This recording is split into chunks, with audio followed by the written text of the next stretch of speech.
Welcome to NEET Chennai. இந்த video நம்ம எதை பற்றி பார்க்க போகிறோம்னா, how immune cells chases bacteria and eliminates them அப்படிங்கிறத பார்க்க போகிறோம். நோய் எதிர்ப்பு செல்கள் வந்து பாக்டீரியா வந்து எப்படி வந்து சேஸ் பண்ணி டெஸ்ட்ராய் பண்ணுது. இந்த இம்யூன் சிஸ்டம் நம்ம பாடியில் இருக்கக்கூடிய இம்யூன் சிஸ்டம் அதை வந்து நம்ம ஒரு பர்சனல் ஆர்மி அப்படின்னு சொல்கிறோம். இந்த இம்யூன் செல்ஸில் இருக்கக்கூடிய டபிள்யூபிசி மாதிரி இருக்கக்கூடிய செல்களை வந்து நம்ம வந்து ஃப்ரண்ட்லைன் சோல்ஜர்ஸ் அப்படின்னு சொல்கிறோம். இது மொத்தம் 5 ப்ராசஸ் இருக்குது. இது ஸ்டெப் பை ஸ்டெப் பார்க்குறோம். ஃபர்ஸ்ட் ஸ்டெப் பார்த்தீங்கன்னா டிடெக்ஷன், அதாவது கீமோடாக்சிஸ் அப்படின்னு சொல்கிறாங்க. இதை பாக்டீரியா வந்து நம்ம பாடி அட்டாக் பண்ணுறப்ப கெமிக்கல் சிக்னலை வந்து ரிலீஸ் பண்ணுது. இந்த இம்யூன் செல்ஸ் வந்து especially neutrophil and macrophages 2 chemical signal கண்டுபிடிச்சி இன்ஃபெக்ஷன் சைட்டை நோக்கி ஓடி வருது. இதை தான் வந்து கீமோடாக்சிஸ்ன்னு சொல்கிறாங்க. அடுத்த ஸ்டெப் ஆனால் சேசிங் த இன்வேடர். இது படையெடுப்பாளரை வந்து துரத்துறது. ஆக்சுவலாக சூடோபீடியா அப்படிங்கிற ஒரு எக்ஸ்டென்ஷனை யூஸ் பண்ணி டிஷ்யூக்கள் வழியாக டபிள்யூபிசி வந்து கிரால் பண்ணி போகுது.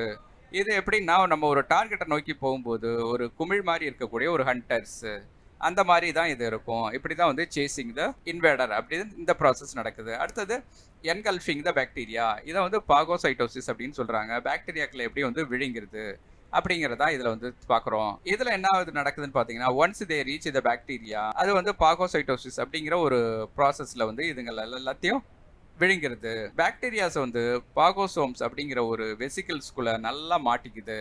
ஸோ இப்படி தான் வந்து என்கல்ஃபிங் த பாக்டீரியா ப்ராசஸ் வந்து நடக்குது. இது இப்படி தான் பாக்டீரியாக்களை அது வந்து விழுங்கிறது.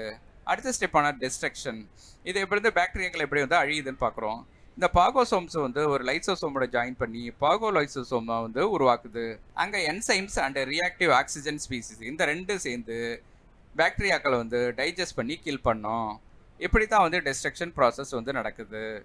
அடுத்த ஸ்டெப்பான ஆன்டிஜன் ப்ரெசன்டேஷன். இந்த ஸ்டெப்பில் என்ன நடக்குதுன்னு பார்த்தீங்கன்னா, எதிர்பொருள் விளக்க காட்சி அப்படின்னு சொல்கிறோம். அதான் எதிர்கால பாதுகாப்புக்காக இது நடக்குது. இந்த மைக்ரோஃபேசஸ் வந்து டெஸ்ட்ராய்டு பாக்டீரியாக்களோட ஆன்டிஜன் பீசஸ் வந்து வச்சுருக்கோம். அதை வந்து மற்ற இம்யூன் செல்களுக்கும் இது வந்து ஷேர் பண்ணும். இதில் என்ன ஆகுதுன்னு பார்த்தீங்கன்னா, இது நெக்ஸ்ட் டைம் வந்து குயிக்கர் ரெஸ்பான்ஸுக்காக அந்த memory cell formation and adaptive immune response இந்த 2ஐயும் இது வந்து தூண்டுறதுக்கு ரொம்ப உதவியாக இருக்குது.